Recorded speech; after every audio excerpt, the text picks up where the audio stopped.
पर्यटनासाठी म्हणून बाहेर पडल्यानंतर शक्य असणारी साहसे करणे, खेळात भाग घेणे जमायला हवे. मी पूर्वी कधीही घोड्यावर बसलो नव्हतो.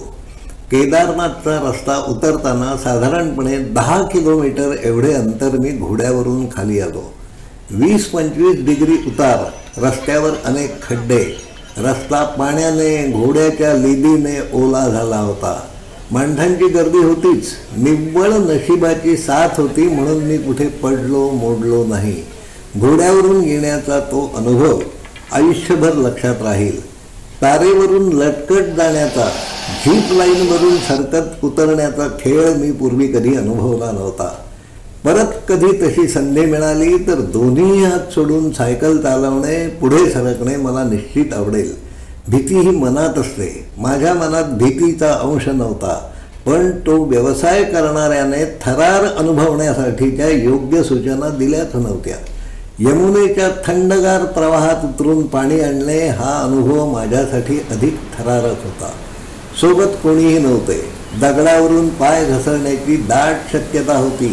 तापमान 5 ते 6 डिग्री सेंटीग्रेड असेल.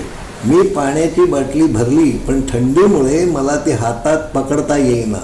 डीप फ्रीजमधील पाणी जेवढे गार होते तेवढे ते पाणी थंड होते. मी कशीबशी ती बाटली गाडीपर्यंत आणू शकलो.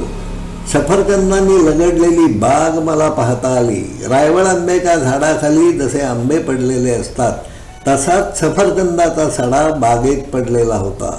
सफरचंदाच्या फळालाही अनेक प्रकारची कीड त्रास देत असते याची जाणीव मला तेथे गेल्यावर झाली. सरस्वतीच्या उगमानंतर मी एकटाच बराच पुढे चालत गेलो होतो. वाटेतील कोणत्या तरी काटेरी झाडाच्या काही फांद्या खाली पडल्या होत्या. तो काटा चांगलाच तिखट होता. त्या कुणाच्या पायात टोचून चालल्या नसत्या. तेथे आलेले काही महाराष्ट्रीयन प्रवासी ते काटे ओढून बाजूला करीत होते. धर्मनियम पाळणे म्हणजे यापेक्षा वेगळे काही नसते. काळानुरूप नवे धर्मनियम तयार करायला हवे आहेत. त्या रस्त्यावर तेथील 4 स्थानिक मुले खेळत होती. तापमान 6-7 डिग्री सेंटीग्रेड असावे. माझ्या अंगावर स्वेटर, कानटोपी सारे काही होते.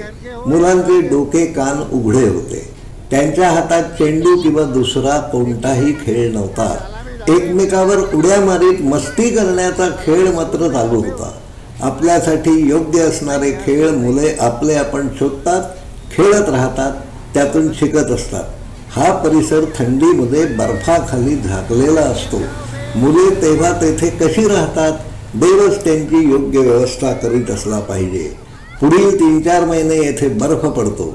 ज्या परिसरात तुम्ही राहत असता त्यासाठीची योग्य शरीर यंत्रणा तयार करण्याचे काम तो न दिसणारा निर्मिक करीत असतो. त्या आकलनापलीकडच्या देवरायाला मनापासून नमस्कार. धन्यवाद. अनंता तुला कोण पाहू शके, अनंता तुला कोण पाहू शके, तुला गातसा वेद झाले मुके, तुला गातसा वेद झाले मुके, मती मंद अंधा कसा तू दिसे, मती मंद अंधा कसा तू दिसे, तुझी रूप तृष्णा मनाला से, अनंता तुला कोण पाहू शके, अनंत